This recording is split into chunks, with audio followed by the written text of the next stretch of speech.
Yeah, we need to get together. I love you, baby. Give it to me. You're so nice. I like your glasses. Welcome everyone to another episode of The Wood from the Trees. Tonight we have the famous Bob Flavin and we have Matt, because the last few episodes I've been chatting to him all through the episode anyway, and he's not in the camera, so it makes absolutely no sense. Or on a mic, nobody hears a reaction. But Bob, what's the crack? I can't hear you. I can't hear me either. You're back down shit now. microphone. Look, we can only piss with the Mickey we have.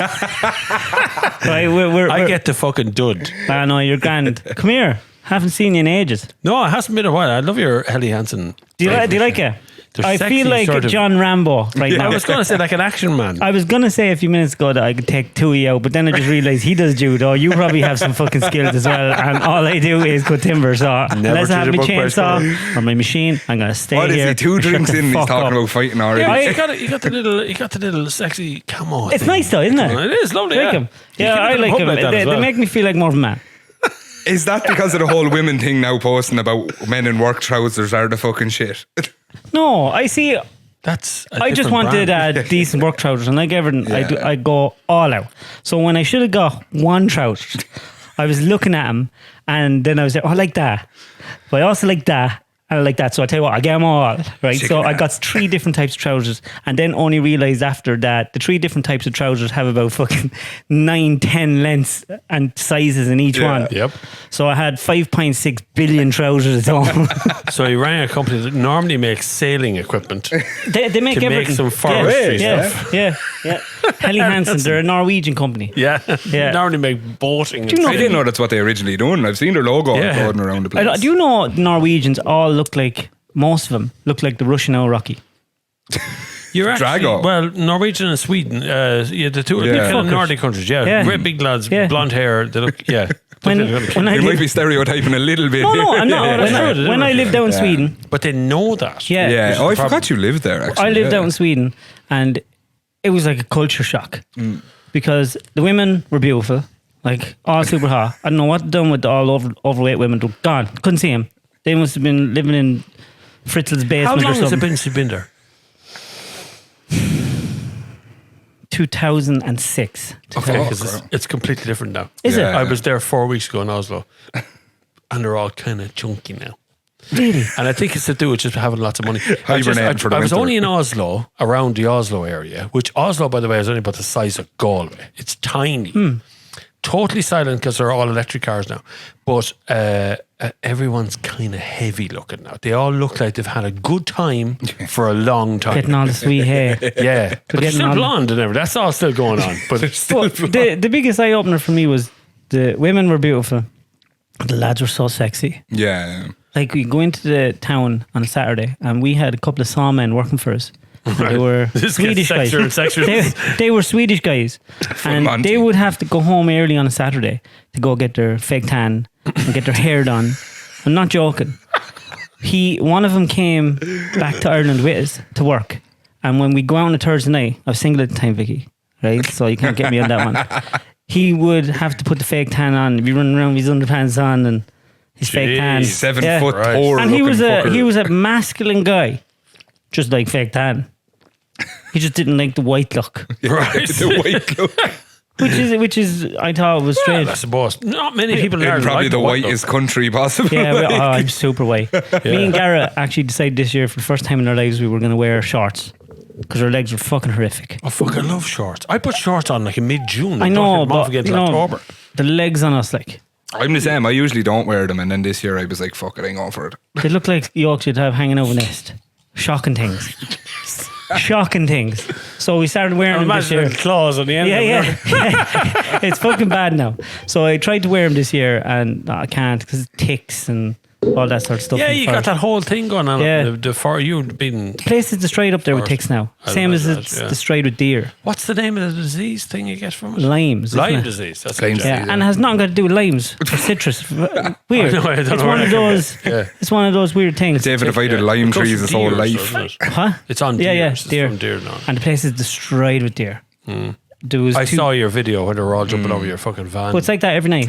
So I'm unlucky enough that I'm working most night shifts now. So I'm still going out of the wood in the night time. So I have to turn off the lights of the Jeep, put the coat over the dash so as I can actually see and drive out really easy. Because they just attacked a Jeep. Do you ever see any ghosts up there? No, I've never seen ghosts, but Or UFOs? I think I've seen a UFO. Oh, good, yes. But I love UFOs. But I definitely I feel ghosts and ghouls up in some places. Really? Because there's some woods that you work in. Because there must be dead bodies buried in the woods somewhere. Right? Fucking has to be. Yeah. You know. Yeah. But you go to some woods and you open the barrier when you have to get out in the morning and it's just, there's someone looking at you. You just feel like there's someone looking at you. What do you do though? You get it opened as quick as you fucking can and you run into the Jeep and you fucking run out. And that's what I love about the new Jeep as well. I can turn it on with the phone and open and lock it. Yeah.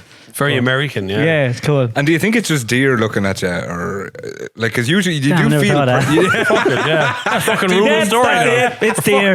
It's probably the fucking deer looking at me going, that's nice. Because you do feel a presence. Look at him. I'd like to give him life disease. I'd like to give him a run of it.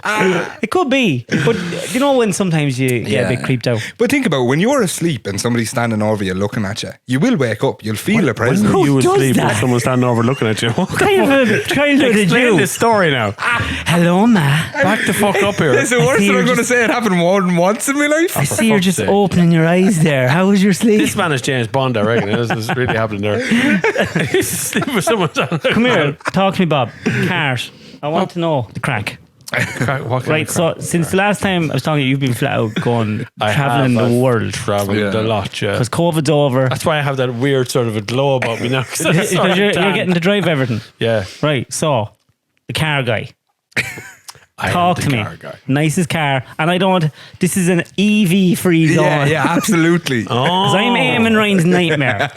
So am I, because all of my TikToks are essentially a dig at Eamon Ryan somewhere. It really fucking is. Like, it's getting... He's an easy target. He's like a soft target. Your TikToks are getting very political questions in on them. Are you going to go for president? Oh, Christ, no. I would never actually be a politician. Do you see the shit the politicians get all day long? You'd be well able for it. I know, but I just have to shut the doors. I'd love to see you standing up in the Dáil and just talk shite for 15 or 20 minutes. Fuck you, Eamon. Listen, Mary Lou, you shut your mouth. And as Stephen Kelly says, Eamon, there's two bollocks in the Green Party and you're both of them. Mary, you can't make a bomb with electric, you need petrol. That was literally what I was standing there saying. And fucking me. What do you think of the electric cars though, really? Are we there yet? No, we're going to need another 5 or 6 years to get good cars from electric cars. We have a very small smattering of good electric cars, but the infrastructure in Ireland is bollocks. Like it's not good enough. It's nowhere near the level it should be. Mainly due to underfunding from ESB. I mean, underfunding from the government on ESB cars. But we'll get there, but it's going to take another 10 years yet. And there's such a shortage of everything. All the components we need to build electric cars at the rate we want them to be are fucking miles behind. But are the cars good enough? The top 3 or 4 cars are pretty good, yeah. Like Kia EV6, Skoda Enyaq, Hyundai stuff is getting really good as well. Kias and Hyundai are the same cars. Toyota's due to launch something interesting. Volkswagen has some good cars. The ID4, ID5, they're really good cars. But they're not direct replacements for the diesel stuff you're driving now, or even some of the petrol stuff you're driving now. They kind of fall into 2 categories. They are performance, but they're also economical. You can't kind of do both of those things. You know? And what about, just say, perfect scenario, in 5 years everyone is in an EV. Is that the local garage fucked? It's everything fucked. So the local petrol station, the local dealership, because there won't be so much service in one of those cars. Parts are so limited. Like so you're stuck to the main dealer. Yeah, you are. And most of them don't have the best mechanics in the world. Most of them don't even have a trained electrician person to work on the electric components of your car. So they're not up to that level. This is all happening in the last 5 years. Training just doesn't happen that quickly. Your mechanics are petrol or diesel mechanics. And they just see a car come, they do the service and it just goes out again. So essentially electric cars, plug it in, it reads some faults, you clear the faults, you help the thing and then it disappears out again. And if you think of an electric motor, is a copper thing wrapped around a magnet. Yeah. And so to distort the magnetic field to make the magnet turn at 21,000 RPM, which drives the wheels. That's the only moving part in the whole car is essentially that. But you think of a petrol car, which has pistons going up and down and compression and exhaust and all these things that are happening. It's very complicated compared to an electric car, which is quite easy. But I've actually been dying to ask you this question because I haven't seen you in a while. Fuck a question. No, but on the electrics versus how big is your age? The whole Formula 1 2030 thing that they're bringing out this fuel, they apparently have it nearly finalised. Synthetic fuel, you mean? Yeah. That's going to come out. Synthetic fuel? It can go into every petrol station around a diesel. It'll do diesel engines, petrol engines, go into any station around the world, and it costs a fraction of the price because they're making it. So, if you think of how petrol and diesel is made now, we extract it directly out of the ground. We refine in barrels. We refine it into petrol and diesel and plastics and all the other shit that oil goes into. In the refinement process, a crap load of CO2 is released. So we're releasing CO2, captured CO2 from the ground by just even drilling it up. The idea of creating synthetic fuel is to create the whole thing in a laboratory. So there's no releasing of anything. What you do is you plant a crap load of trees. Just feeds into what you do perfectly. You're talking my language. You rot the trees down, so you cut out a certain amount of trees to rot them into a component that you can turn into synthetic fuel, which releases the CO2 into the fuel. The fuel is burnt by the cars, which is released out the back and is captured again by the trees, which again creates a cycle. So it's a circular cycle of CO2 emissions from the cars. So the cars are just CO2 negative, so they don't do anything. They don't release any more CO2 than was already there in the first place. And what is the fuel? The fuel is just boiled down dead plant material. That's essentially what it is. Essentially what fuel is now, which is boiled down dead materials of any kind, so like dinosaurs, and that's essentially what makes oil is dead dinosaurs, dead humans, dead all that stuff that just permeates down to the ground makes crude oil. But essentially the happiest thing about it is it means don't have to go electric. Well, I don't know if we won't have to go electric, but we will certainly be able to save the fleet we have now. We'll be able to save the performance cars we have now. Do you reckon if they bring that out, they'll still force to go electric? Well, it won't be forced. A lot of car companies have already surrendered the ability to be able to make electric cars or make petrol and diesel cars by 2030. So they've already said they're not going to make any more anyway. Yeah, but when I was buying the Leon, I couldn't get it in diesel. It had to be petrol. I think nowadays, though, when you're looking, you have to look at the little Asians. I'm not being racist there, right? A lot of them are little. Yep. And little Asians. I thought you said Malaysians. Wait, you can put them into that category if you want to say. Yeah, but like they're putting a lot of money into hydrogen now. They are, and the problem is for hydrogen to capture is very hard. To store it's even harder, and we don't have any hydrogen stations now. So did you see the hydrogen? Did you see the car Hyundai made? Yeah, well, Toyota made it before that as well. Even Toyota's had the thing. Looks like the DeLorean. Yeah, there's been loads of little hydrogen, and it's brilliant because the physical car runs on the fuel you got now. There's very little adaptation to make, and it's just a meets. Have you ever driven a hydrogen car? Yeah, I drove the Toyota. Can't even name the thing now. It's like a Prius, but it runs on hydrogen. I've driven here in Ireland. They brought one over. No hydrogen filling station. We had a full tank, so we all had to take little short turns. Really? we couldn't fill it up again. No, it's exactly the same as a petrol engine. It feels the same. Little bit less fuel economy of it, but and it would fill up a bit quicker, so it seals into the unit and fires it in. But the problem is we don't have an infrastructure at all. So electricity is everywhere. So it's easier to make electric cars go further because they're battery powered. So you're just filling up the battery with electricity, which already exists. But if you want hydrogen, you need to put in a hydrogen filling station, which is a whole heap of new infrastructure. Do you find, like me, Dave, the electric cars kind of like driving a high powered forklift? See, I haven't drove that many. Okay. Yeah. So I've no frame of reference on it. Yeah. I just, from looking at everything, I'm just not buying it all. I'm going the other way. It seems like a scam. Yeah. And like and the way they're COVID's not finished, but they're not pushing it as much. But if you've seen what's going on, did you see all the Twitter about every country in the world had its own headline how in that country it's warming up more than every other country? Yeah. Did you see that? And they changed all the weather maps to show it's red. So every single country, and these are the New York Times, the Huntington Post, or whatever they're called, all top. Every one of them. Irish We're Times. in the top 4. No, the top one. I took screenshots of it because I found it so interesting. I'm getting a notification from Met Aaron every night to say that the summer blast isn't over, it's coming back. But is that not a desperation by news and media to report something you I think it's very seedy. Yeah. Do you know that we're getting the wrong information? Like the Huntington Times China warms up faster than the rest of the world. But this isn't even Science a good Weekly. summer. Science Weekly. The Arctic is warming up 4 times faster than the rest of the world. The Conservation magazine. New research shows that the Antarctic is warming up faster than the rest of the world. Jesus, 2 ends of the globe. The top and bottom is getting Popular science. Australia is heating up faster than the rest of the world. The New York Times. Europe is heating up faster than the rest of the world. Study finds. Fuck it, somebody find me the part of Europe is heating up faster. The Barrett's Observer. Russia is warming up 2.5 faster than the rest of the world, and they're all within a week of each other. Fuck. And yet I stood in Sweden the other day. BBC News. Beautiful summer's day. The blue sky, clouds passing over. It was supposed to rain in the morning. It did a little bit. The weather prediction was absolutely perfect. The Swedish people were telling me it was just a normal Swedish day. It's just, it is. And I could feel that kind of cool Nordic air that would pass over. Everything felt normal. But I'm looking at a news report showing me that it's the hottest day that Sweden has had in decades.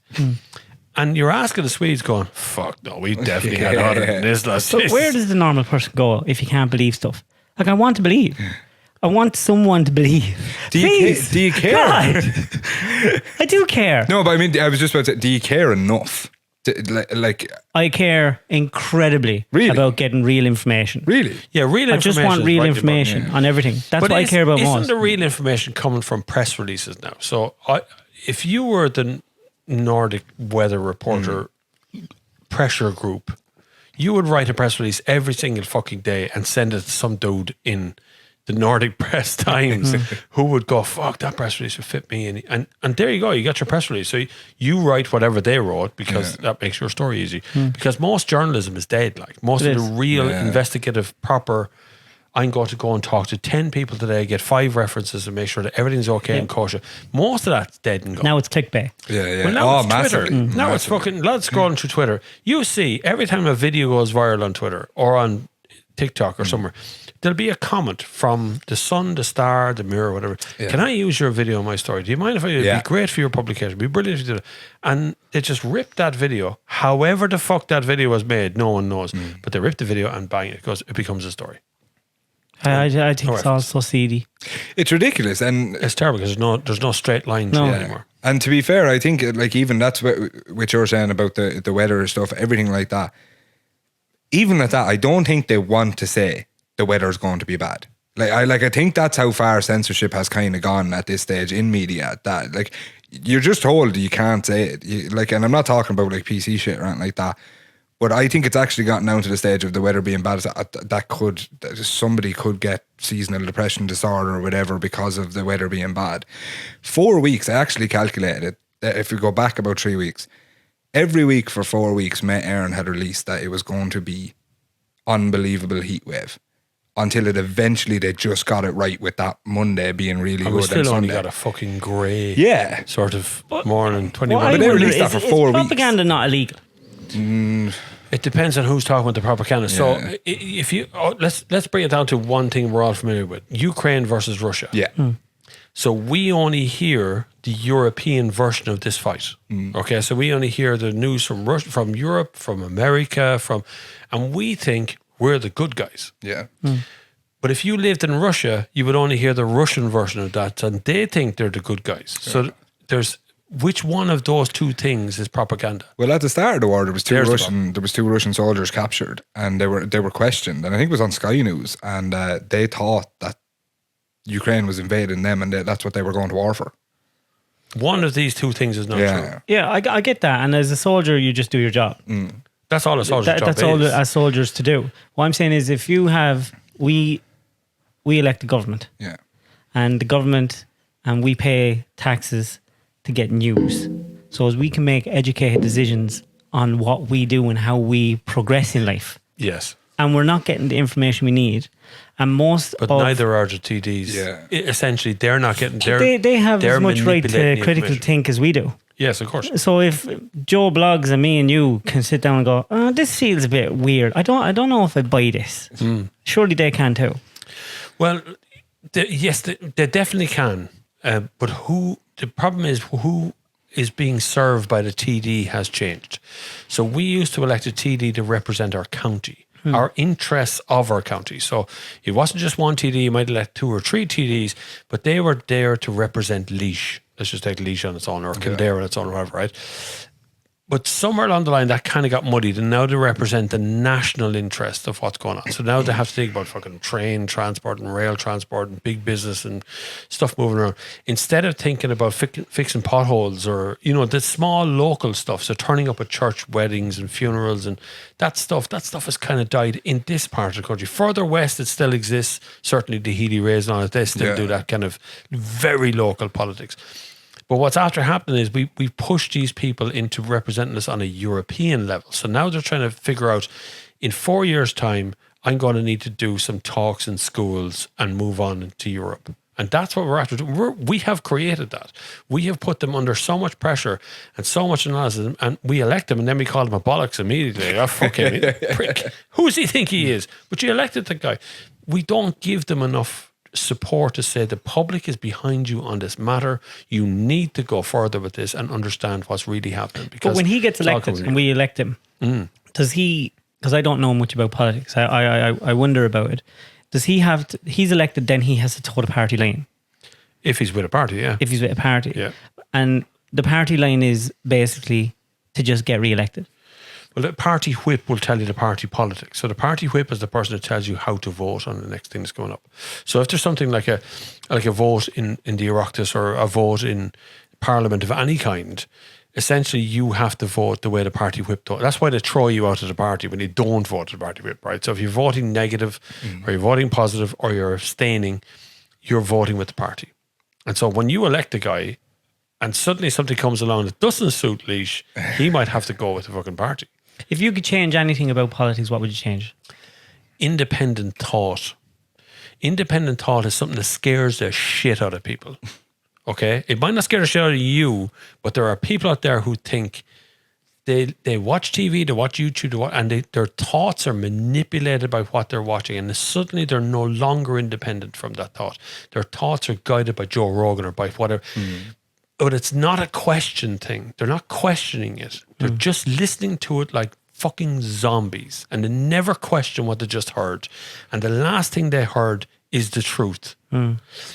So if there was a gift, fits their narrative. It fits their lifestyle. So they pull out of a 1,000-word story to pull one fucking sentence because that suits them. Get the highlighter out. Moment. Yeah, it's like UFOs exist, but they don't really. But that fucking sentence in the middle of it is enough to drive them over the line, right? So because it's too much effort for people to do the research. But that's the problem. Yeah. It's not even research. It literally is a question. Yeah, Google it. Yeah, you don't even need to do that. You just need to, in your brain, you go, is this true? Yeah. Just for one fucking think second. about it for a sec. Is what I just heard complete bullshit, or can I trust what just happened? And even with your eye, even looking with your eyeballs, can you really trust what you just seen in that video? You can't. So fucking nothing is trustable. That's why I get so confused. I do think that I often think about this now. My brain works, but I think that if you could change something, right? Just say you're in government, you're elected. And you have one thing that you have to do that is legally binding. You'll go to jail forever once you get into power if you do this. And that's if you lie. And you have to answer questions, yes or no. So could you imagine that one change? Yeah, so there's they're debating party politics and they're debating stuff that's going on, and you've journalists coming in and they ask a straightforward question. Simple conversation that everyone in the country can understand. Is this going to happen if we do this? I'm going to go to jail forever if I don't do it. But everyone's on the same playing field. Everyone has to answer. Yes, this is going to be horrible, but it's going to save us in 4 years. Instead of in a matter of speaking, it's the lies. But we've stopped. I think politics has stopped telling the truth. So politics now wants to give you a soft story, but doesn't want to hurt anyone's feelings. There's the problem. We elected politicians. You listen to some of the political wranglings, particularly in the UK back in the 70s, when it was really pointed. Now I know the UK is not a place to look at because their parliament is a mess of a thing. This shouting stuff and the right honourable. They make funny TikTok stuff. It's good for media, but it's actually very poor behaviour. But for the most part, they were on the side of the people. So they were on the side of the masses.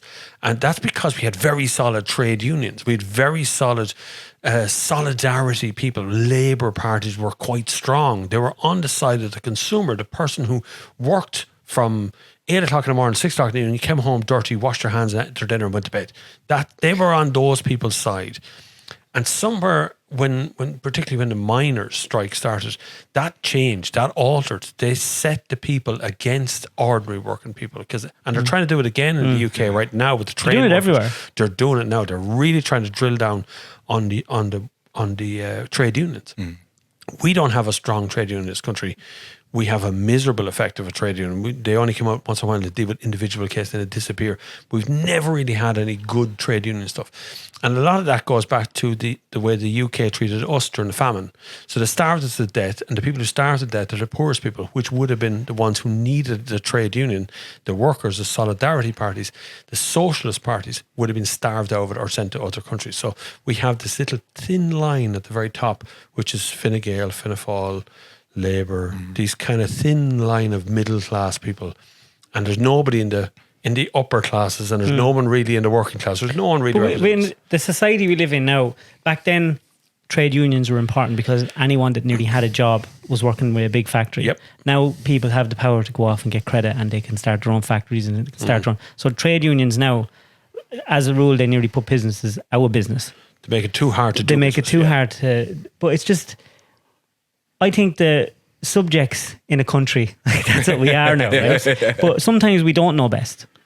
And the whole idea is that we elect people that do know best and they help us to make the country better. But it's like having kids. Why can't you stay up? I want to stay up all night and eat sweets. No, because you'll have a sick stomach in the morning, right? And you can't, you'll be tired. Yeah. And that's not nice. And you're not going to like going to bed, but you have to. That's what you have to do. And that's what people need. They need someone that's going to tell them the bad news. Yeah. But I trust you because it's not a lie. If I do eat fucking shite all night, I'll puke my guts out and I'll be fucked in the morning and won't be able to go to school. But when we're electing, are we, like the majority of people I've spoken to, we're electing the best of a bad lot or whatever. So like nobody ever seems to actually be happy with who the fuck they elected. I think they're great. I think there is good people getting into politics and they get into it for the right reason, but it breaks once you get in. Yeah, of course, yeah. Do you know the story of the 10 monkeys? No, tell me. Okay, so if you take is it the one about jumping into bed and one hit its head? The doctor said. I know that one. So actually most of life works like this, but politics definitely works like this. So if you take 10 monkeys, you put them in a cage, you put a ladder in the middle of the cage, you put a banana hanging from the ceiling in the middle of the cage, and you put the 10 monkeys in, the first thing they do is they explore the cage, then they see the banana, but the minute they put a foot on the ladder, you spray the whole lot of them with cold water. Oh, I did hear that. Every single one of them, okay? Just in case your guests haven't. So you spray every one of them. You do that until they stop looking for the fucking banana. Just leave the thing alone. But then you remove one of the monkeys and you put in a fresh monkey who's never been sprayed with water. So he starts for the ladder and he sprayed a lot of them with fucking water again. Okay? Then you remove another one until you've put in another one. Now, the first thing that's going to happen with those monkeys when this new one goes in is they're going to beat the living shit out of him before he goes to that ladder. That's the first thing. They're just going to go, fucking don't go to the ladder. And so you don't need to spread them anymore. It's going to beat him. They'll stay away from the ladder. Just keep replacing them. Every time you put a new monkey in, they beat the shit out of him.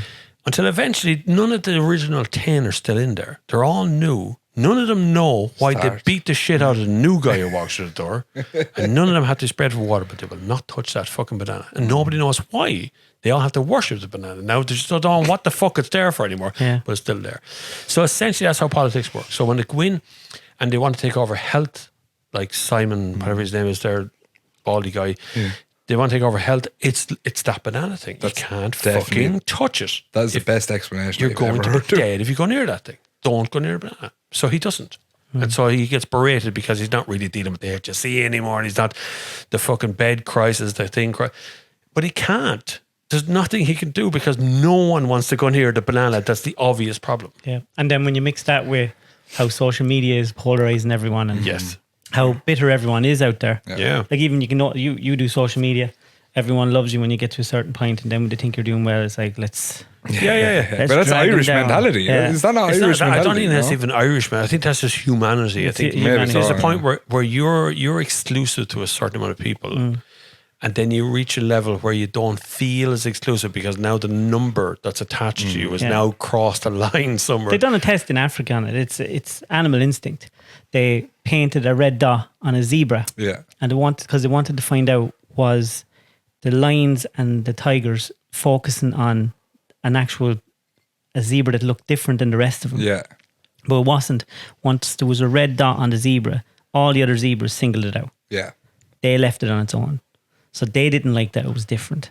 And when the zebras didn't like that it was different, they fucked it out of the group. And then the lions took it down.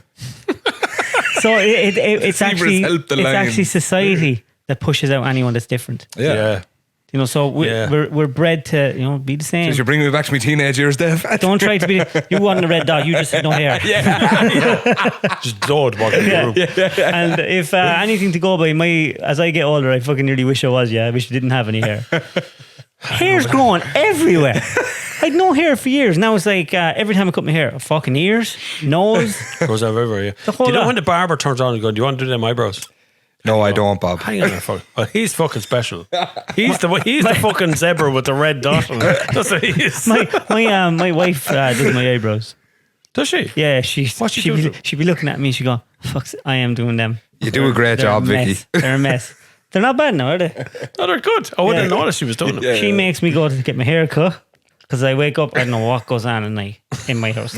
I'm fully convinced the elves come in and jizz on me hair and fucking put it all up in different fucking directions. There's something about Mary moment. There's something going on. It's fucking weird. All I know is when you get older, more hair, and your dick gets browner. That's true. Yeah. Your dick browns with age. No, believe me, Like I literally... Matt's starting to sweat. No. I took a piss the other night, right? And I swear to God, it was like 2 o'clock in the morning. I was like, for the only part of me that's never been tanned in my life, my balls are the brownest part of me. Do you shave them with that thing that you got? Yeah, so I don't really have to shave my balls. I don't want to talk about balls again. How does it always happen? We got away from this, Dave. Talk about my balls again. Hey, but look, these things happen. You wouldn't believe where me and Garrett go at conversations. Yeah. How many animals have you seen having sex? How many different types of animals? No, just wondering, as a boy that didn't live in the country. Many in fairness, I wouldn't. Cow?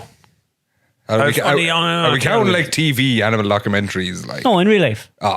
Yeah, I've seen an attempted rape by cows, yes. You know what I On mean? you? No, on 2 cows. Oh. No. But 2 cows. You know when a bullock gets up in the back of another bullock and they don't know what they're doing. It's the worst noise in the world as well. Like, They're quick enough at it. I heard that whales suck each other's tits. Is that true? You have whales I was already laughing. But I've heard that they're intelligent animals. Yeah, so they are. Obviously, are they doing that to arouse? But why? To get them wet? They're living in the ocean. I didn't know where. No, really, like. I'd say the ocean bit is kind of salty. Yeah. I know that their penis and vagina are in a little sack or something. Do you see that picture of a whale's penis? Like they're huge. Yeah. Huge. They're fucking they'd have to be, wouldn't But they? I didn't know whales had size of- tits. Sure, how do they feed their young? Calf. Fuck off. Yeah, they're mammals. They're called calves. You don't know how this works, right? They breathe air like we do. You just don't. No, yeah, I get that part. Does that automatically mean they have tits? No, they're mammals. Well, imagine fucking like foreplay going on. Sure, they can't finger or nothing. How big is the nipple? I don't know. I just heard. I don't know if it's true. I just heard. If anyone knows, could you just email davidcuddy@gmail.com. Email videos, please. I'd like to see that if that's the case. I gotta go to the toilet. You go to the toilet. We'll tip away. But no, that could be something that I could have dreamt it. Like I have had weird dreams like that. And I know that I only heard during the week. I heard during the week that dolphins have loads of sex with loads of different. Yeah, males. dolphins rape other animals. I heard this story where these people were doing tests on dolphins, and this woman brought a dolphin into her. They were living in a kind of an apartment thing with this dolphin.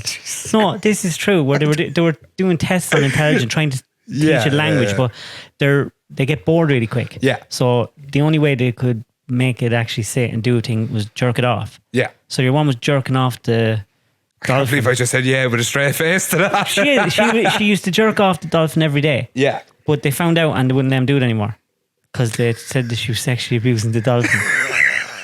But to be fair, she got in the water. He was going to sexually abuse her. But I just think that's mad. The brain capacity of some animals is just fucking...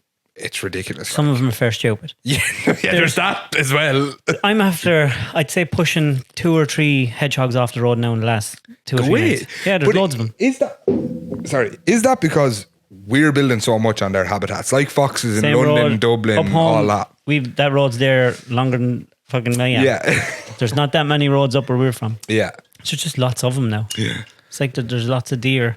I know that. Yeah, actually, I meant to ask you earlier when you were talking about that. Are they culling the deer up in your place? No, you see, during COVID, there was no one out shooting and stuff. So they only Phoenix Park, I think, or something. Did they shoot up there? Yeah, they were allowed cull during COVID in Phoenix Park. People running and jogging.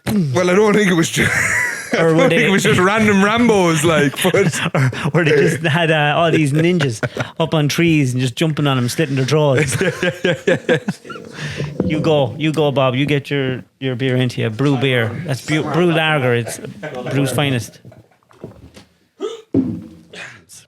As a car journalist, you're obviously going to Germany a lot because good bit. Yeah. Who treats you the best?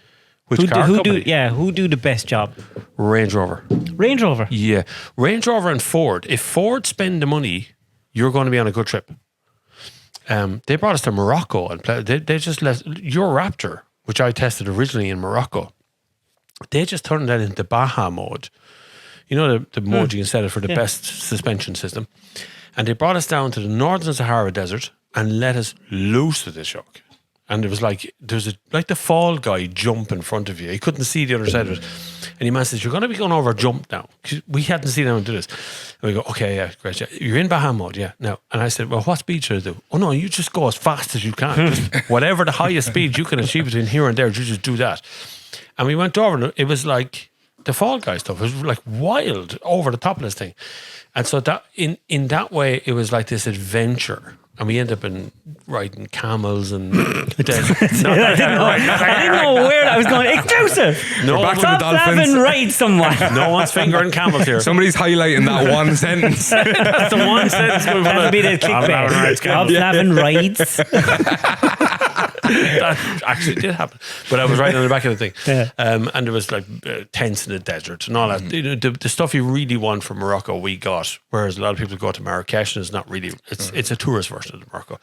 We end up in souks and all kinds of weird little villages and places watching men holding hands across the street. It's all common. It's all normal down there. But Range Rover do the most exclusive things. Yeah, completely forgot. I forgot we were talking about cars there for a minute. Talk me through a Range Rover trip.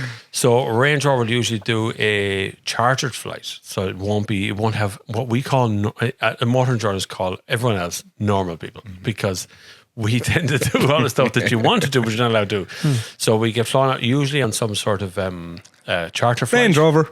There's one just passing by. Like on cue, look at that. I mentioned Range Rover. Yeah. We are getting 5,000 for this episode. Exactly, yeah. Range Rover needs to contact me directly. I actually drive one. Yeah, I know.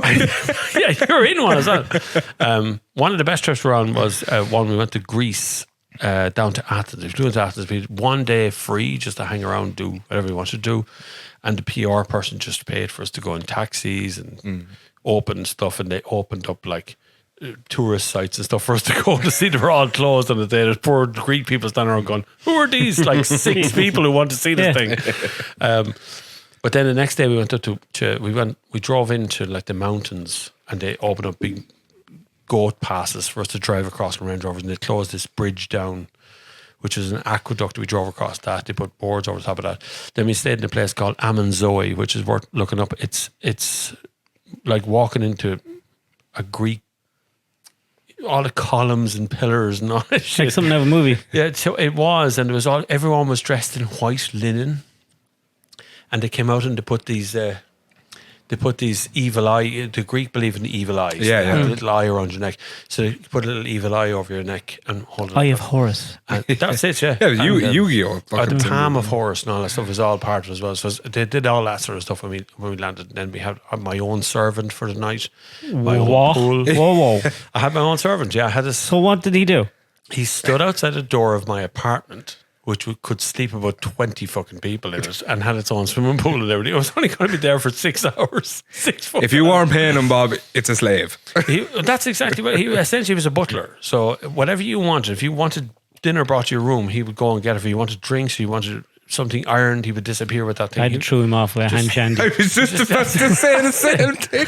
I invited him in for a beer. I'm really weird about these. He's standing and saying, I just look after him. Do you want a drink? You wanted to loosen him up first. It's like, come on in, have a little drink. It's okay. And what Range Rover were you driving? Evoque, the newer one. Yeah, the smallest one. But it's really capable. It's a good car. Like it has a lot of 4x4 ability, easily stuff like proper crawl, downhill stuff. The real 4x4 stuff. Range Rover always makes something that's really good. It'll probably break down, but it's still going to be really, really good. For the bit that works, it's going to be fabulous. That's like everyone has told me. Vicky wanted one. That was it. She wanted one. Yeah. She went full prod. I wanted fucking Range Rover, right? Full prod. So we looked for a nice one with low miles, and we got it. And I really didn't want it. This is disco, yeah. The disco. No, it's not disco. It's a Vogue. Have you got a Vogue? yeah, Vogue. Yeah, a Vogue, big one, 3.6. It's electronics that breaks on them. It's not really the heavy stuff. The heavy gear works. I love it. Oh, it's fantastic. Like, best it's car so in the nice world. to drive. Yeah. Now, it's gonna break, and every phone call I get off her, like she made me go to Newbridge the other day because of water dripping out. She told me it was water and it was blue, and I asked her, "Is it air conditioning?" Yeah. She goes, "It's blue." And I was there. There's no blue liquid in it. Blue, it's not like the coolant is. I had blue, It's green, yellowy, and she was there. Well, do you want me to drive it? I was there. No, I'll be up in 45 minutes. Remain calm. Yeah. I'll be there. And it was water. Yeah. But I'm always terrified of it. But when I drive it, I go, oh, God, I hate it. This is so nice. But like if I won Euro Millions money, I would just order whatever it is. This is a top spec Range Rover Vogue in the morning and be done with it, because you can go. I could come up the mountain to your forest track and drive in over the top of all the fucking trees and everything else and park beside you and have a lovely day. But I could also go to dinner with all your mates in a fucking tuxedo and still look okay when I turn up. It is the only car on earth that's able to do that. Nothing else can do that. So is that your dream car? Yeah, 100%, yeah. Jaguar E-Type's yours. The Jaguar E-Type is his. I know that for a fact. I love Jaguar E-Type, but it's so old now, it'd be broken in a blink of an eye. Yeah, that'd be your like 3-car garage. Yeah. Range Rover Vogue, Jaguar E-Type, and probably an Aston Martin DB9. Yeah. I'd go DB11 over 9. I think they look so much nicer. I know. DB9 is like, there's something, design to me is timeless. And if you look at that Peroni bottle there, right, that's a fucking timeless design. Heineken bottles, Coca-Cola bottles, they have this element to be completely timeless. No matter when you bring them out, they're always going to look cool. Yeah, totally. They were designed by people who really understood a lifespan of something. They really put their effort into it. And if you think of all the jingles from the 80s that you still think about, do the shake and vac and put the freshness back. God you damn still you think to hell. It's going to be in his head all night. For weeks you'll be thinking of that again, right? Because it was a perfect jingle at the time. We don't have that anymore. That just doesn't exist. And the DB9, the Aston Martin DB9, completely broke the mold at the time when it came out. It was like nothing else that existed before, and yet it was like everything that ever existed before. I think it was the biggest James Bond car as well. It was the most reacted to James Bond car ever. Because it was Aston Martin going.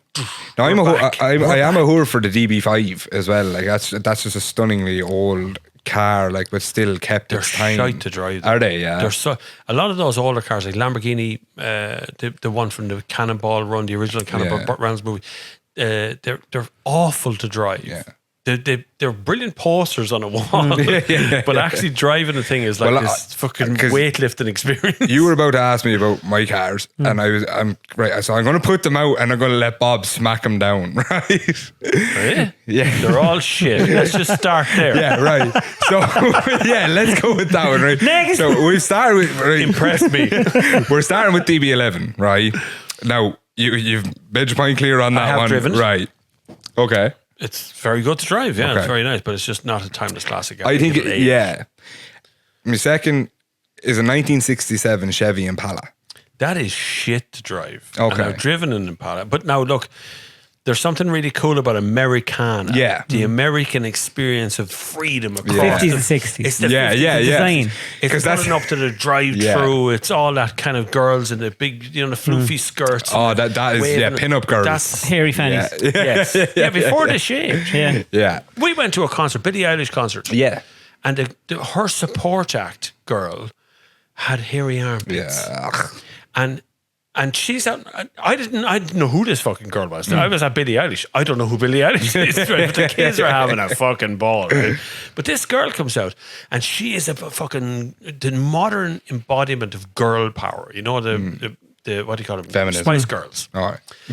But she's like properly strong on the stage, and then she goes, yeah, and you can see the hairy armpits. Yeah. And for just a minute, I'm going, she got hairy armpits. Because I'm from an era where all women shaved all their bits, right? And suddenly this curly-haired bush is under her arm. And so I talked to my wife, and she goes, yeah, she has hair. And she's from the same sort of era, so she's like, wow, that's fucking weird. I was up in the attic and I found one of my old magazines. Yeah. So before the phones, like, we had to hide magazines. Might as well just call that. You might as well just call that magazine Bush. Yeah. I couldn't get over how hairy all the fannies were. Yeah. And the Mickeys, you could barely see them. You could barely see the Mickeys. It's coming back into style. There's no way the penises weren't permed. Oh yeah, just curls. They were proper Scouser curls, like on a fucking dick. When I was a young lad, there was a trucker came back from Germany. Now we're talking this is the late 70s, early 80s. I can hear the porn music already. You want a lift? 100%. What's your name? Bob. Where are you going? Anywhere you're going, stud. The balls hadn't dropped yet. He sounded like a woman. So, anyway, he gets out of the truck, and I know him. He's like a local guy, and he just goes, here you go. And he put a magazine in my hand, which is a German porn magazine. And Germans were fucking weird with I porn. had never seen any porn. What was it like, Bob? Until this fucking... What was it? Talk to me. Everything was German, obviously, on the front. All the words were German. But there's a phrase in it that I still don't know what it means, right? So there's in the center... No. In the centerfold, there was a woman shaving her bits. Oh, okay. Right? So she had the whole foam and she had the razor. But it's fucking photographs. And this wasn't pornography. This is photographs. So she's shaving her bits. And the phrase at the top is blobum schlob. And I still remember blobum schlob. I don't know what that means. Email David Cuddy. I'm gonna say it means Gillette Mac 3. Fucking someone tell me what that means. Because I never even Googled it. I just every once in a while the phrase comes back blobum schlob because that's all I can see at the top of the screen. That's still an actual German fetish on porn sites is women shaving. Yeah. Well, there's a fucking every fetish on porn. Yeah, but no, but I mean, but that's like like on the German side of porn sites, that is a massive part of it. But then those Germans, European areas, a different mentality towards the whole sexual revolution. Meant to fucking porn out there. So 1967 Impala. On a few cars. You're such a creep. Like, right, let's be fair. We're only moving on by a year for my third car, so we can get back into this now. Okay, third car. Okay. Yeah, the 68 Shelby Ford Mustang. That's a good car. Yeah. Shelby made some serious modifications to the Ford stuff and is a man of respect. Yeah. They're shit in the corner, but they're fucking great. Have you ever driven one? Yeah, they're brilliant. Is that like the lads had in the Cannonball? I was just about to say, I think that's what Pat had, They have the full Shelby version of it, the noise is the best part of a V8 engine modification. That's that burble, which I always equate to a kind of a line in it. You know, you're walking through the jungle undergrowth years ago, a line goes and you're on edge, and that's exactly what a V8 is. But there was actually one for sale in a dealership in Kildare, Newbridge there a while back for 58 grand. English import. Was it, yeah? I don't know. It's not definitely American import. Cherry red 1968 Shelby Cobra. 58 is 58 grand. 58 grand. Yeah, is not that much. No, it's not. That's even the new Mustang. That's a piece of heritage. That's a piece of. That's like buying a big lump of art. That you will absolutely. It will only go up in price. Isn't it amazing when you get older, the cars that you end up looking back and going, oh, I wish I still had that. Yeah. And it's never the nice one. You're still a whore for your Leon. Yeah. I still love that. We've 2006 I meant to ask you. Yeah. Car journalist. Yeah. Right. When are you going to get yourself something and do vlogs on it and do it up? Like, you should have your own cool car. I think I've asked Bob this before. There's a mate of mine, Dave O'Queeve. We're shooting the beginning of a TV show next week, but you're actually going to be involved in it. You just don't know yet. Boom. So Story of my life. we're just going to tell you what to do and we'll turn up and do it. But no, we're shooting a kind of a TV show next week. So we've been trying to...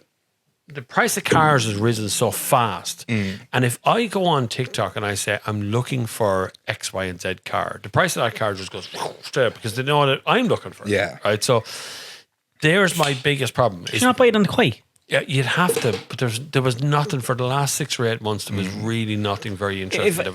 If you had 20 grand in the morning, buy anything you want. 20.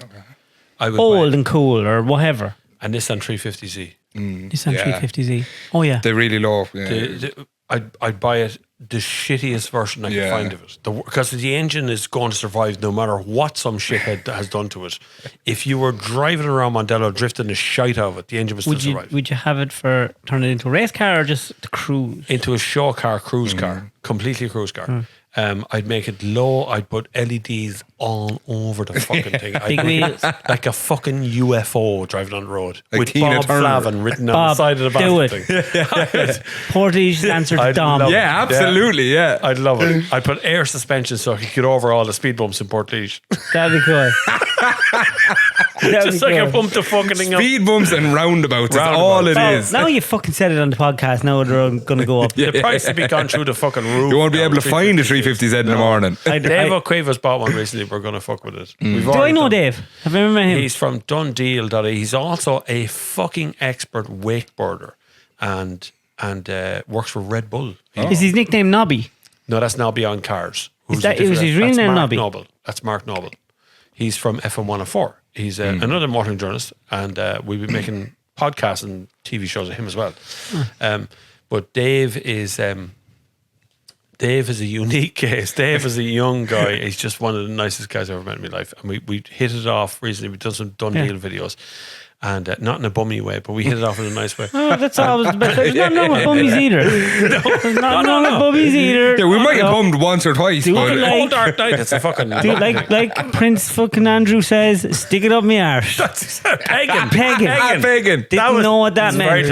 And no matter how hard you peg him, he won't sweat. Can I just the wife couldn't understand why he kept calling her Peggy. I had to explain to David Cuddy what pegging is in a pub, but a lot of we were around. sat in a pub It was and quite difficult. Sat in a pub and Dave just goes, what the fuck is pegging? I can't believe it. So he doesn't sweat.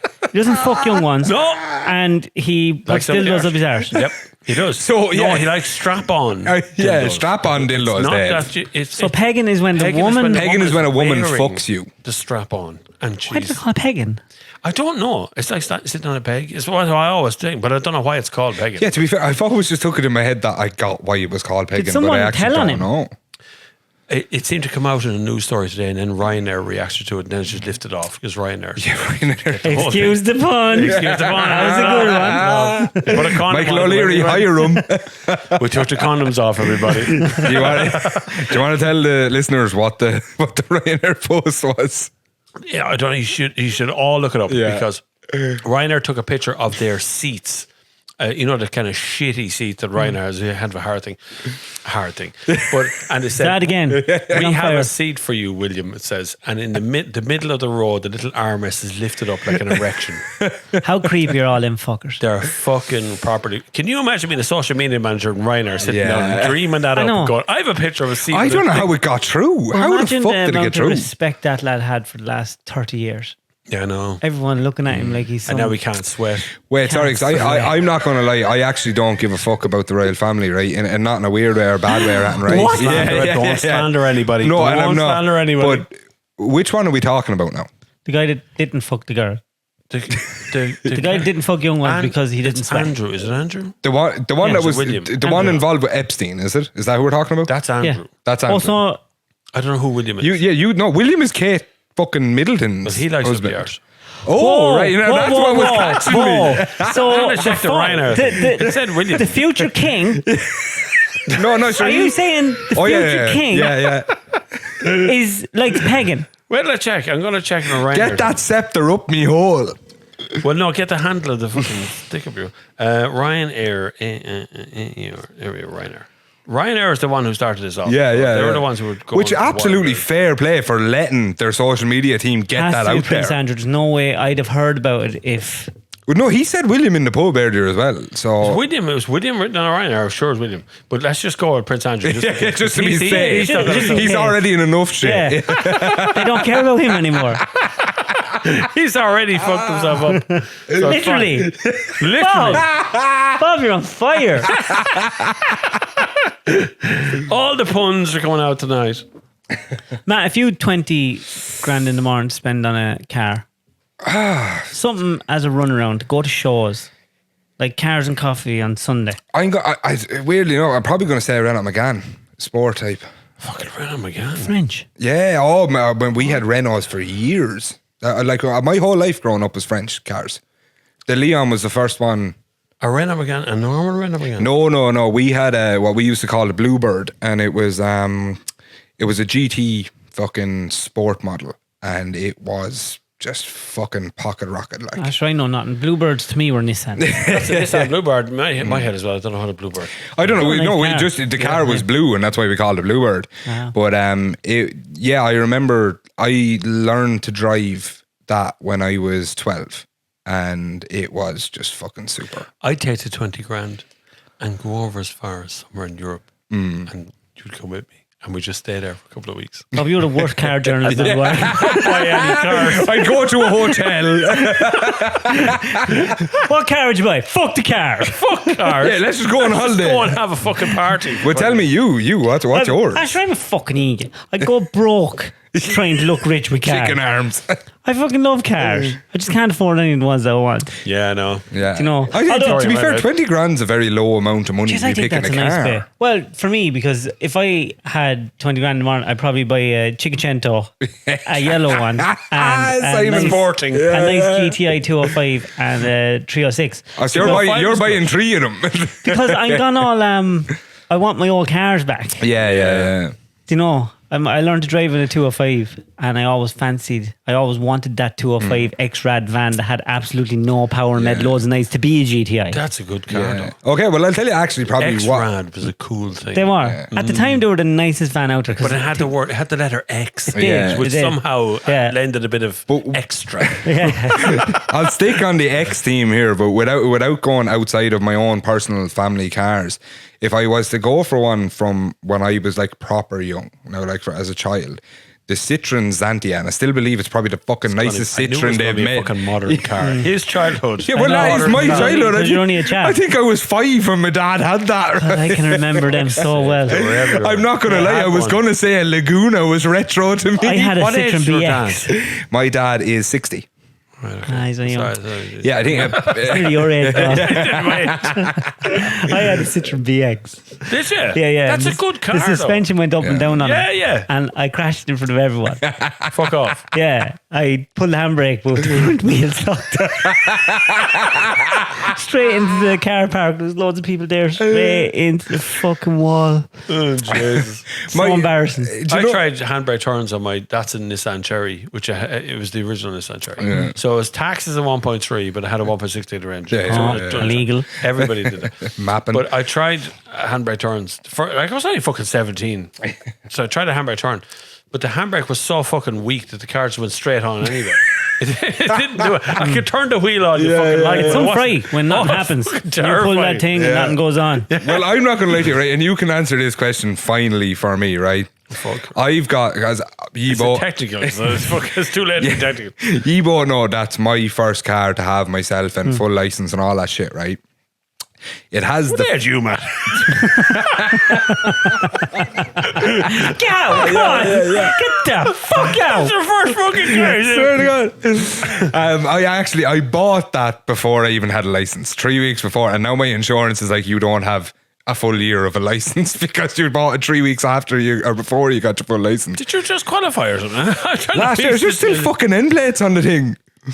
When can you take them off? So that's another year. That's why I wouldn't go to Cannonball this year, because I fucking literally couldn't get it. I was like, I'm going to be roading insurance. I don't think they'd let you into Cannonball. No, not with that car. I mean, but I'd have to put end plates on any car. I was looking to get him with the Raptor. That's only because you said it was a Ranger Raptor. Yeah. I actually wrote on it, Ranger Raptor making bank edition.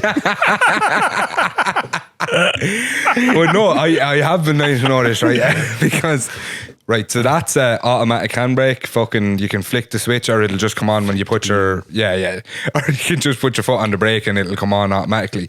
If I was driving at 40, 50 kilometers an hour and I hit that switch, is it going to be the same thing as a handbrake? No, it's just not going to activate. It just goes, yeah. Will it work? No, it doesn't do anything. No, it just kind of it tries to activate, then it realizes you're still moving. Yeah, I often wonder that.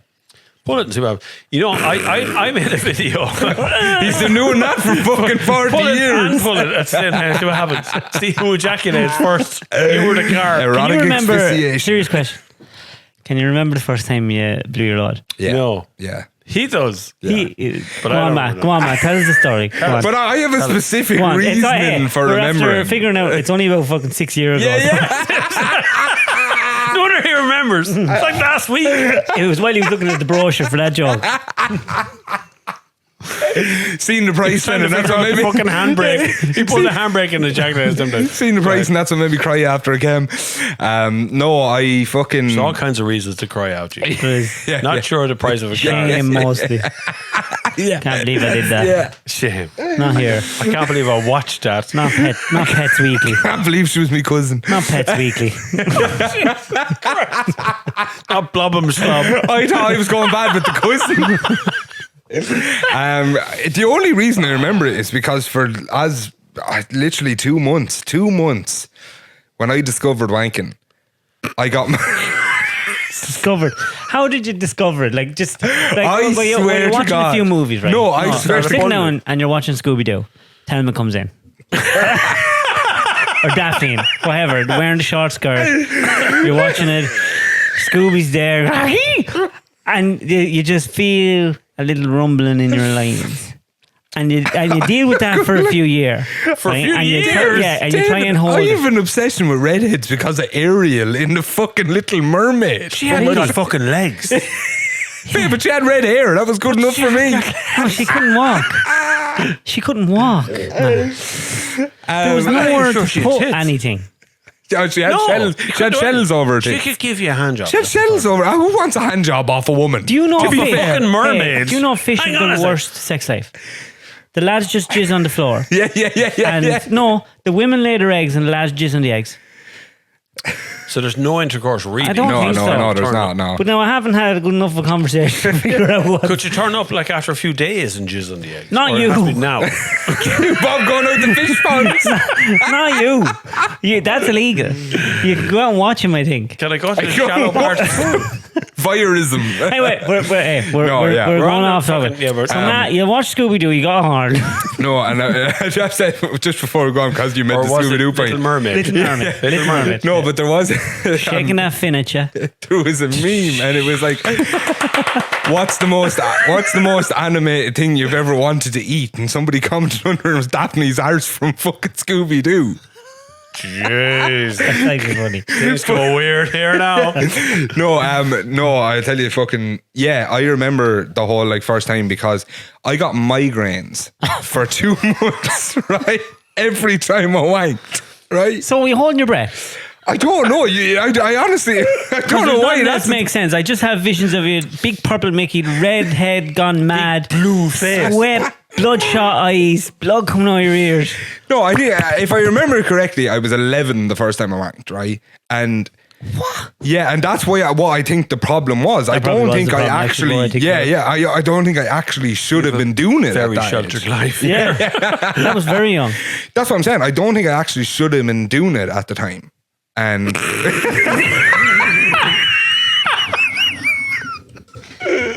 can't believe you. So like you actually jizzed when you were 11. Yeah, but that's what I'm saying. I didn't know that because when I was 11, this is all my Mickey done. What's going on?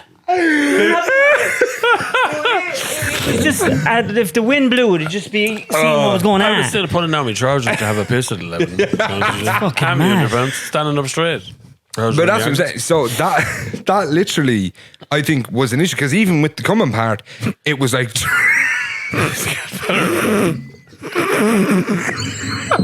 I am actually sweating with the laughing. Hey, that's the best part, to be fair. But the coming part or the hard part. But it was literally like. It had a sound effect. Pure Mickey makes that nice. There's no you have a condition. You have a condition. Right? Was I it want air? to hear this. No, like I mean, it was.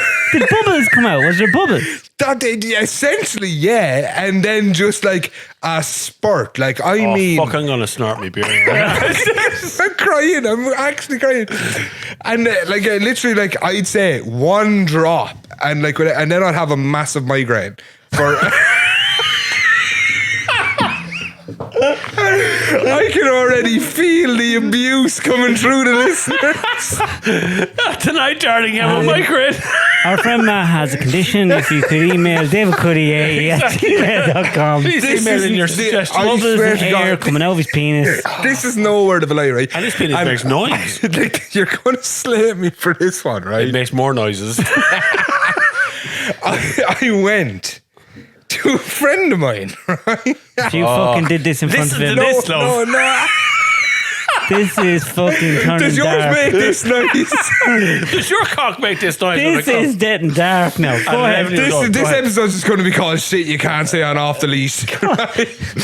I went to a friend of mine. I was like, hey. Does your cock make noise? When you come, does your cock make actual noises? What's your friend's name? No, I'm not. Let's get him on the podcast. Ask how he feels. I've never admitted to it, and the guards are still looking. But your man says to me, or I said, your man was like, do you get awful headaches when you wank?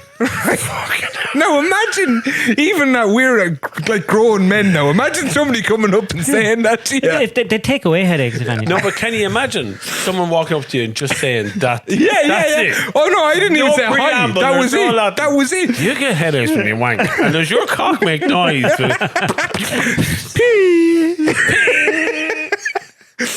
That's a ricochet from a cowboy movie.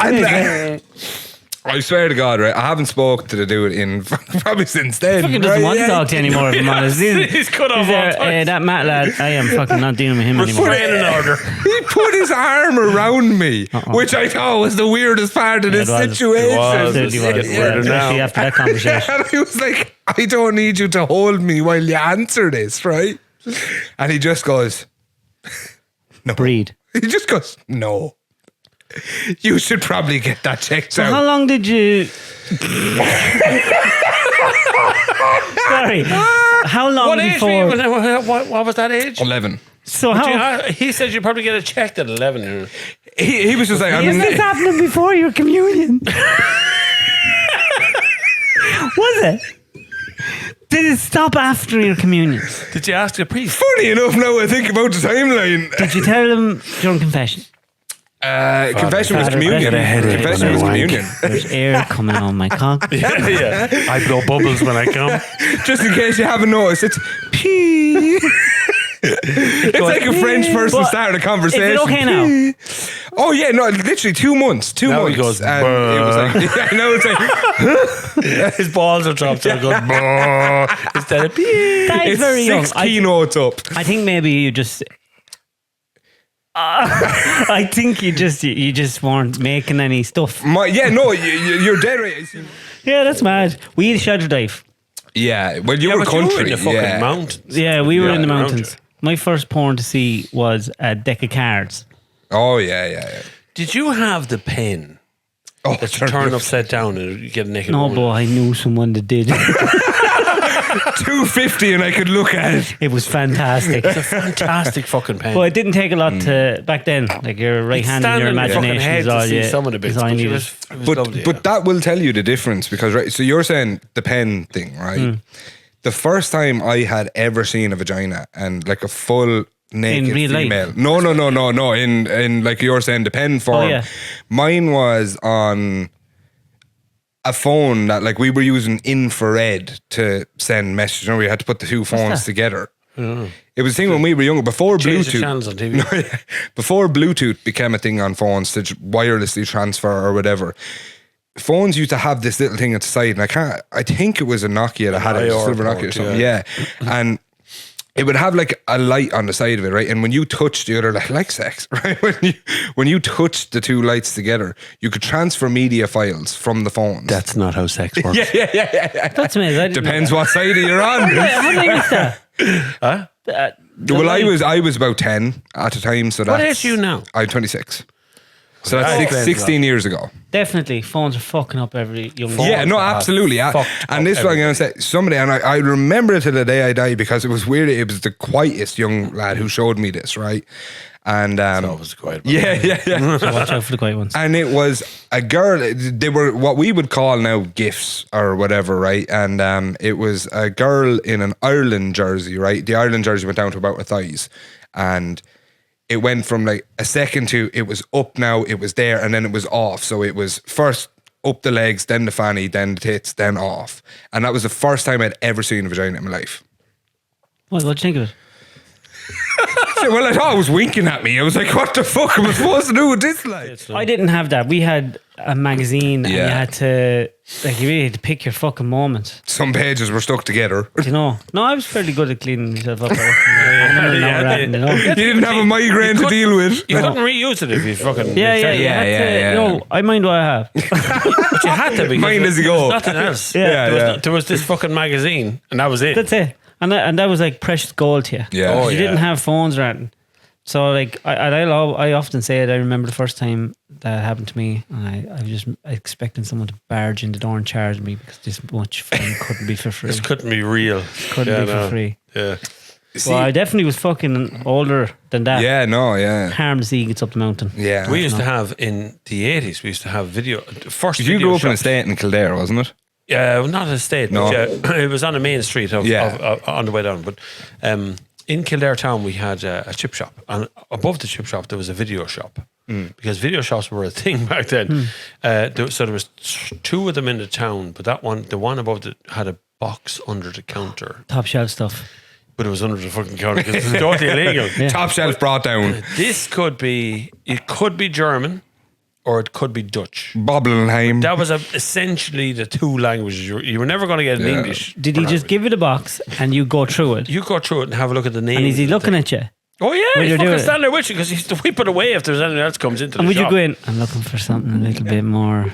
Yeah, well, you'd go in and go, what have you got? And then it'd be like a very shifty look around and the box would come out and go, this one's new, just got this one back in. And I was just in Germany, got this one.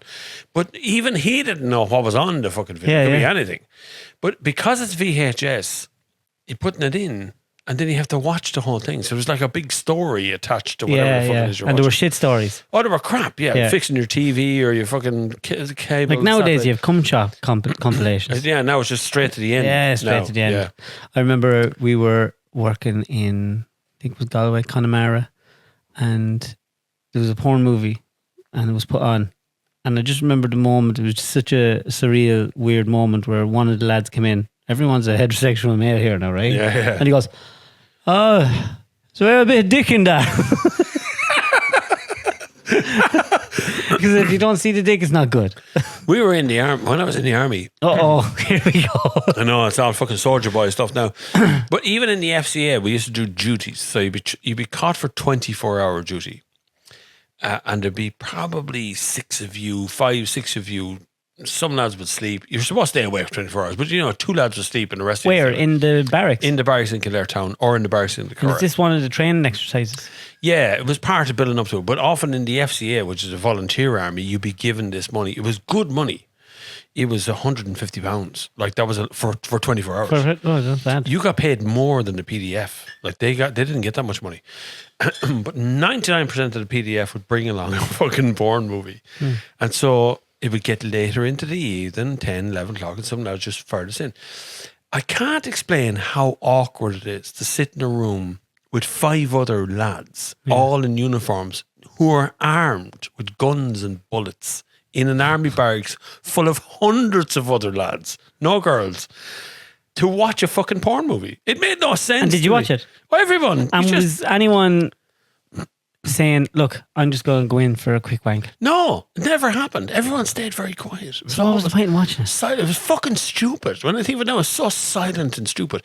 And what happened was, so every once in a while, this sounds very dark, but every once in a while, one of the army lads would kill themselves, usually with one of the guns. Really? Yeah, because the guns were very accessible now. So a proper 5.56 or a 7.62 round. In the barracks? In the barracks, usually in a car camp, way off in distance. It would happen every couple of years or year. The army solution to stop that was to give you a bigger TV. And so they connect up to Sky or they connect up to, or bigger VHS or DVDs after a while. So they'd upgrade the stuff, but you still have to do 24-hour duties. But every once in a while, someone would kill themselves with one of the weapons there. So... Did anyone you know? None of the guys. I ended up doing duty. I never did duty with a guy who killed himself, but I can remember the aftermath of it taking over other duties where a guy had done that already. But I remember some of the names, but I don't remember who the people were. Yeah, but it's has many people stuff. You know killed themselves? Yes. Would you? All men. Looking back, would you? God, I seen that coming, or God, I didn't see that coming. No, I'd never seen it coming. There was one particular man here in Portlaoise who I used to meet in the mornings. His kids went to school with my kids, and we meet him every morning. Lovely guy. And then one day he was the story in the newspaper after I met him that morning, dropping the kids off to school. And then suddenly he's missing, you know, that missing moment on the radio, TV, the journal or something, man missing. And then he turned up, he was hanged in the forest. And it was one of those moments where you kind of go, jeez, I would never expect that of him. He seemed to be pretty stable guy. It's the stories come out afterwards. He'd lost his business and he was down on his luck and not much money, and you know, there's just it's the stuff, but it's afterwards when you can do nothing about it, and it's always men. The propensity for men to commit suicide, they're more successful at it. Yeah, because they're more violent, hasn't he? They're more violent. Yeah, they're better at doing it. And I know that sounds terrible. We're actually the best at it. Yeah. And what's I think there's scary times coming. We're back into 2008, 2009. Yeah, and if I see, from what I see, and all the messages, you have a social media platform as well, and you get the messages, and you can see it coming. And you have guys, like a guy messaged me last night, and he was telling me that his father had passed away. His little one was born and had heart problems and operations, and he'd take over the business, and he had so much going on. And his wife got sick and nearly died. So all this is going on, and when people are talking to him, he was like, everyone asks, "Oh, how's your wife? How's the baby? You know, sorry about your father. Your mother must be," but no one ever asks, "How are you?" Like, how are you? Yeah, it's the hardest question, isn't it? How are you? And he was under so much pressure, and from the outside looking in, he had a successful business, but it's not. You're paying wages, and it's. You don't make much money yourself. It's all going out. It's all going out. And things, yeah. And I just think that there's such tough times coming for lads. And like, even if, and I just want to say, even now, and you'd be the same. It doesn't matter. In the next 4 or 5 years, none of us know what's coming. It could be absolutely shit. And if it all goes to fuck and you lose everything, they take your car, they take it, let them fucking have it. Fuck them. Fuck them all. You won't starve. No. And we'll work our way out of it. Yeah. Because it's all such a lot of shite. You've got that message. You know the message I'm going to talk about. It's that message where someone says, "You have saved me from doom." Yeah. Because of your Instagram post, your TikToks, or whatever it is, right? I've gotten that message too. And I've gotten the other end of the message of people being on their last, the bones of their arse. You know, they've got nothing else left. And they want to do something to help themselves. And it's not even talking anymore. It's remembering that whatever happens today probably won't be there tomorrow or the week after or something. It will dissipate. It will go away. This too shall pass. Yeah, it'll disappear, and then you will end up in a different situation, and it might be better or it might be worse. Yeah, but you'll work your way through. And more or less, it's going to be worse. Yeah, it'll probably be because worse. The older you get, the more life takes away from you, and the more pressure comes. And the more pressure comes on you. I'm going to say, in this instance of what you're talking about here, 50% say of my generation, and then I'm going to say probably very little of the next generation. I don't think we're equipped to deal with anything hard. Like, as I said to you and Shane, or not Shane, sorry, Pat, after the last podcast, what he had to deal with when he was very young, a lot of people probably would have committed suicide over. You see, when you're in the moment and you have shit to do, you do it. Yeah. And you just have to be aware, look, this is what I have to do now. Yeah. Because I'm 42 now. I'm getting more confused. Yeah. With life than I used to be. I have core things that I keep an absolute eye on. Like I like family, friends, work. But all the other stuff, I'm starting to get real pissed off with, you know, and I'm losing interest in it. But you have less and less patience for things, I find. I found 45 a complete eye-opener. There's something happens to men at 40, 45 and 50. The kind of, the 40 bit, you either put on a shitload of weight and just go wild and, you know, you don't give a fuck, you give up. Or you learn to run ultramarathons, or you fucking, you know, you go off and do tons of cycling. You get fit because you think mortality's coming, right? So you think, I'm going to die soon. I got to do something about it. So you do something about it. But by the time you're 45, people take you more seriously. At 45, you've got some sort of maturity. You're not old, you're not young, you're in between the two.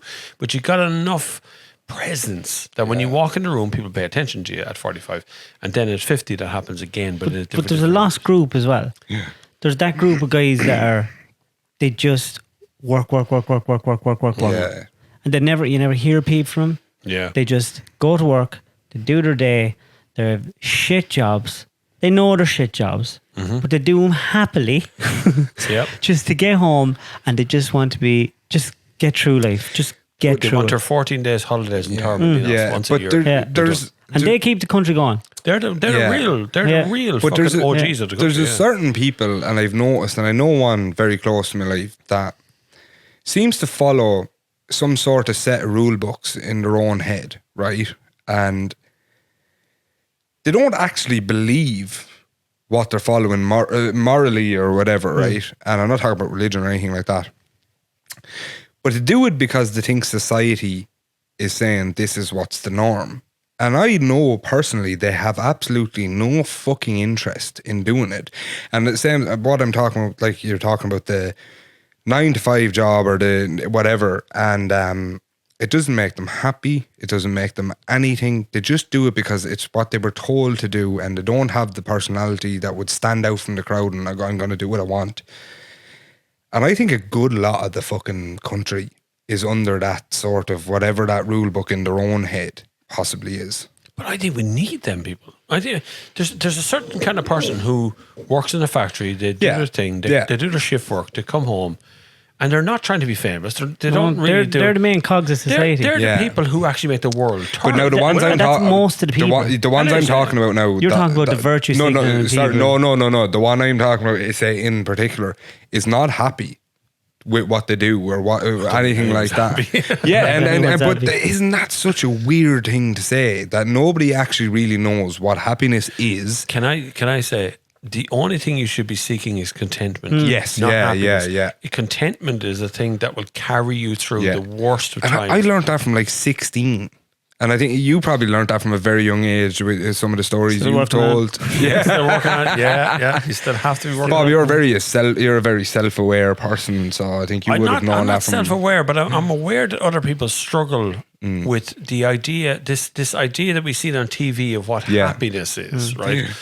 So you carry your little shopping bags home to 2 kids in a little 3-bedroom semi-detached house, and you have a car, 2 cars maybe, and you go on 3 holidays a year. And somehow that's a little pigeonhole that you call happy. The picturesque. And if you don't have that, if you're not, then you're not happy. Yeah. You're outside that box. But again, that's society or TV or whatever you want to call it telling you that that's what happiness is. But unfortunately, we believe. Yeah. We believe what we see on social media. Like, you know, the influencer kind of. If you looked at your life, David, for a second, right, from the outside, not from inside your life, it might look the best life that anyone could live, right? Because you put, and like everyone else on social media, you manicure the thing to make it look a certain way. And people that haven't followed me from start, So if anyone follows me from start, they can see the journey. Yeah, but if you pop in now, as the guy with that many followers, you're living the fucking life. I know, yeah. Look at his lovely house. Who's this fucking rented? Look, do you know, like, everyone thinks that everyone has a handier life. Yeah. But it's when you're trying to.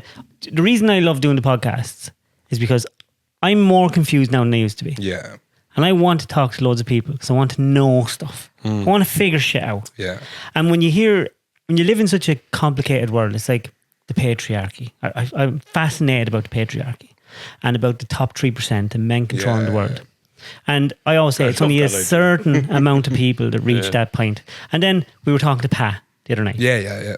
And Pat, you could say, is in the top tier, heart surgeon. Fucking genius of a man. But he's a workaholic. Yeah. He's the most polite, nice, caring person. The things that he's done for his family. Yeah. And he's considered the person that's oppressing women. I know. Yeah. And that's the top people. And you're just there, but people really don't know what they're thinking about. Yeah. They don't know what they're talking about. But they don't. Unfortunately, most of the people are licking it from social media. Yeah. They're getting the idea they're supposed to hate a certain kind of person that lives in this little tier that's up there at the top.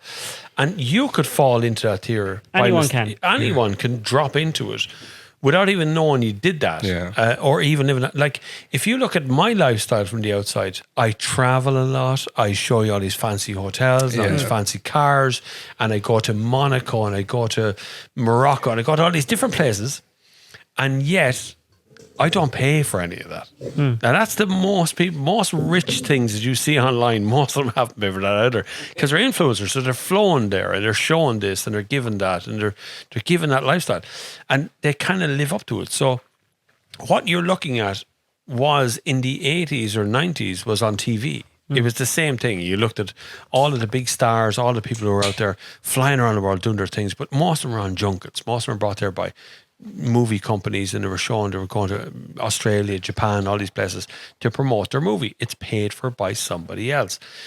And so what you're really trying to achieve in the contentment factor, which is to be content with the life you've got, not the life someone else tells you you're supposed to have. That's the fucking hardest task of all.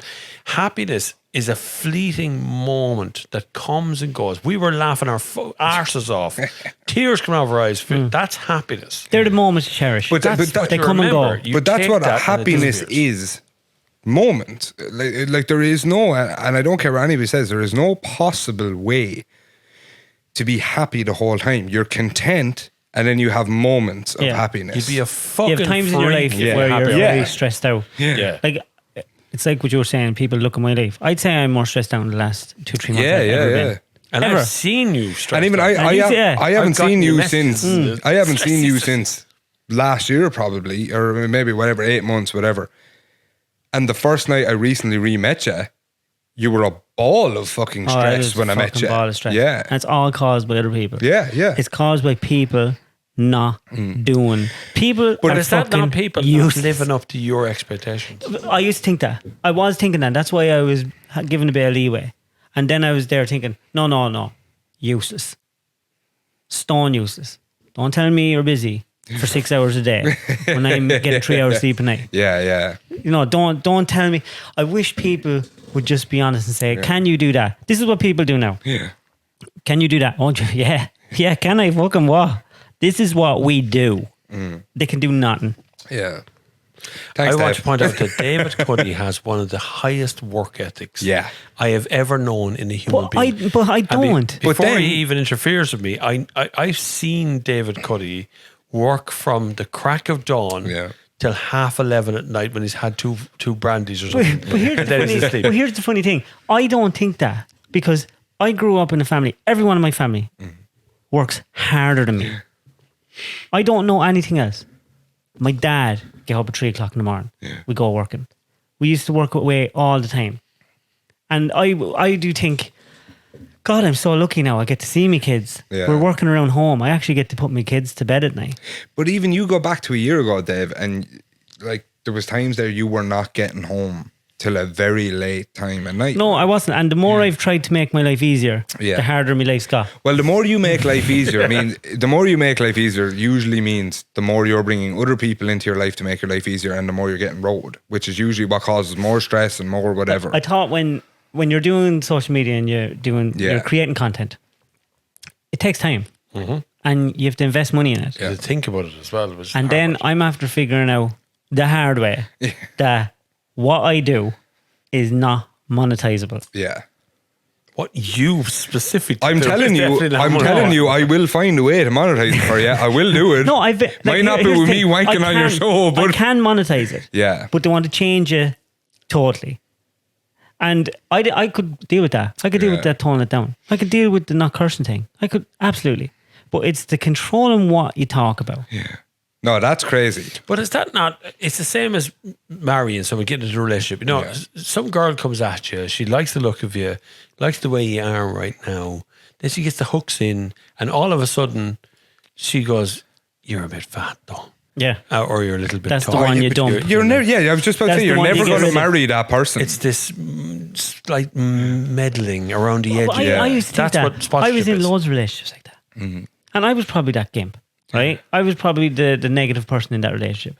But then you're lucky enough to find a relationship where you know all the shit parts. Yeah. I know you're a fucking lunatic. You know I'm a fucking lunatic. And you know what? We're going to make this work. Yeah. Because we both know we're fucking losers and lunatics.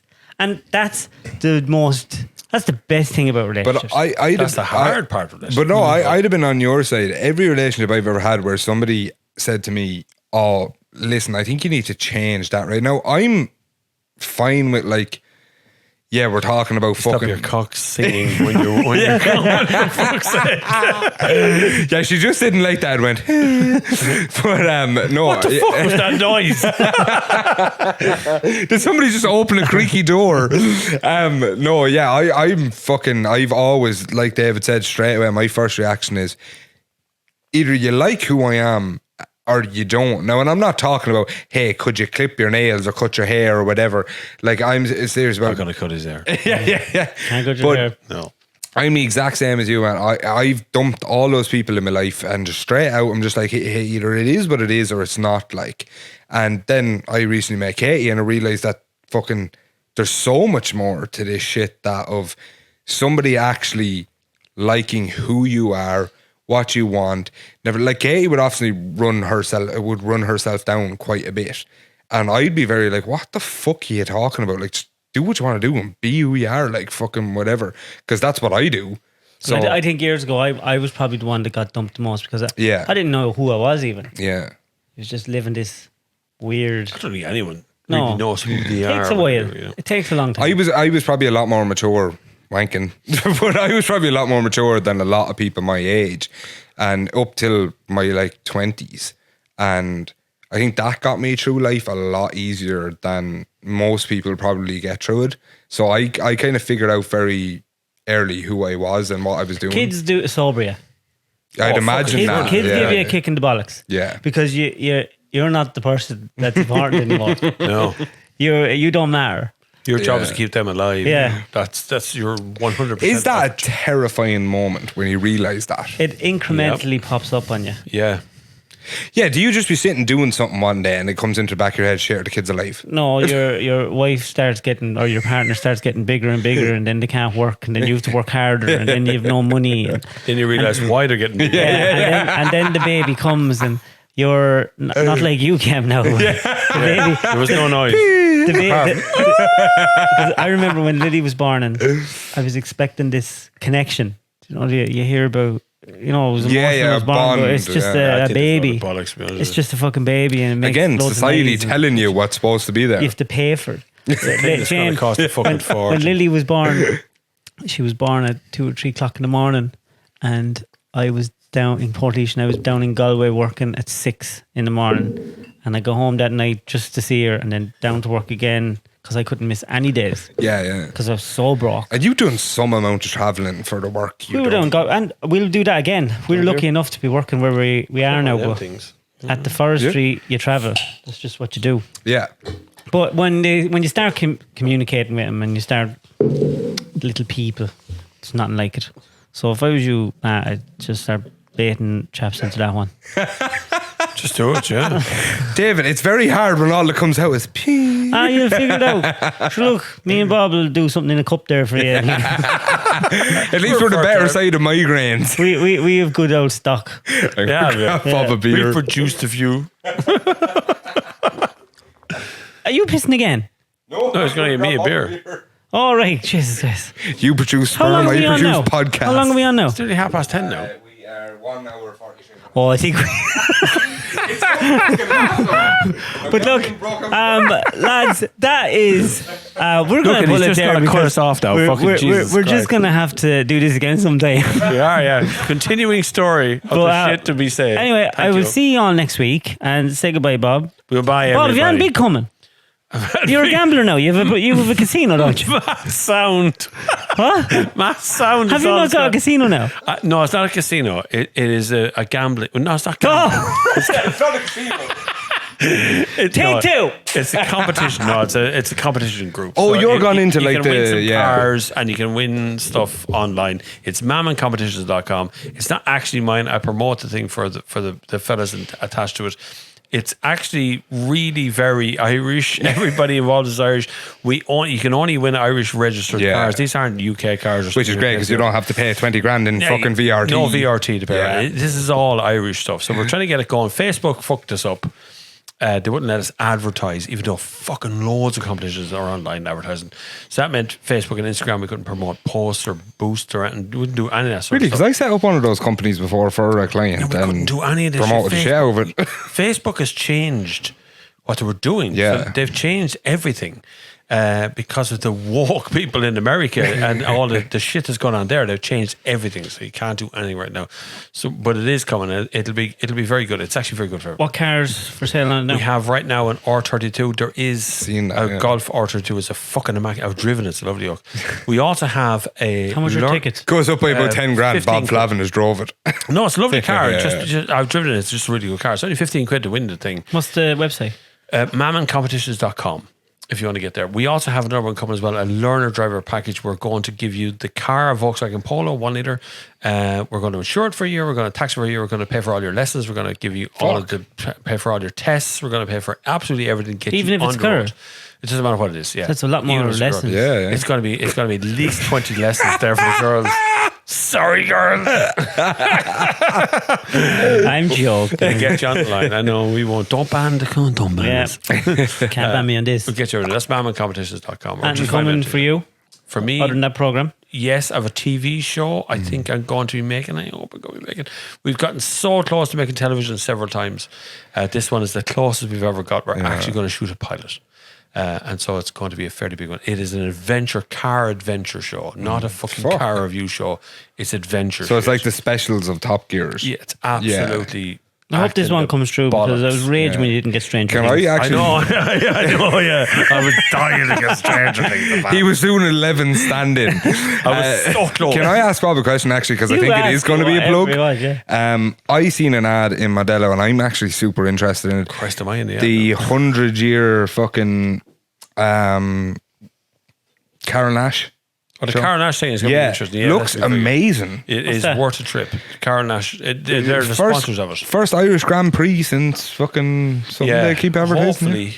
So we used to have Grand Prix in Phoenix Park. Yeah. And Ayrton Senna. I was just about to say it. Actually drove the Mondello track. So he trained. His first races were part of Mondello track. So it's got a heritage to do with Formula One, and there's going to be a Carol Nash sort of Formula One. But I've seen some photos of the cars are going to be then fucking sick, like. We hope to have a big show as well in Mandela later on in the year myself and Dave from Drift Games, and we're all going to kind of get together and make it. What date's that on? Because myself and Katie are thinking about going. I forget what that one is. I think I think it's like 12th of August or something. I could be completely wrong there, but it looks absolutely fucking amazing. Loads of really good car shows this year. Really like top notch. There is, I could be completely mistaken here now, but I'm just going by the picture.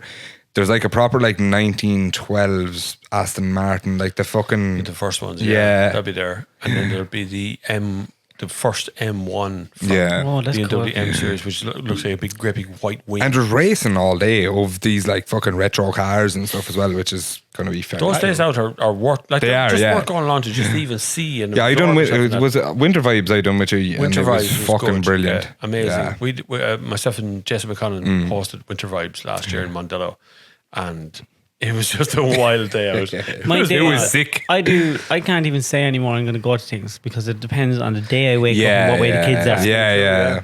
So I'm the same. anyway, everyone, I will see you again Thanks next for week. listening. Hopefully next week won't be as mental, but we have been having a few drinks. Yeah, and to look, be you have to fair. be aware I'm going to have a few of these, and if you don't like it, you fuck off. This could get To be fair, I feel like an alcoholic compared to the rest of you. Like. Jesus, Matt, you're getting through them. Isn't he just? No wonder you're fucking blowing bubble jizz. No wonder you make noise when you jizz. I'll see you next week. Good luck. Cheers, Bye-bye, guys. bye-bye. Bye-bye.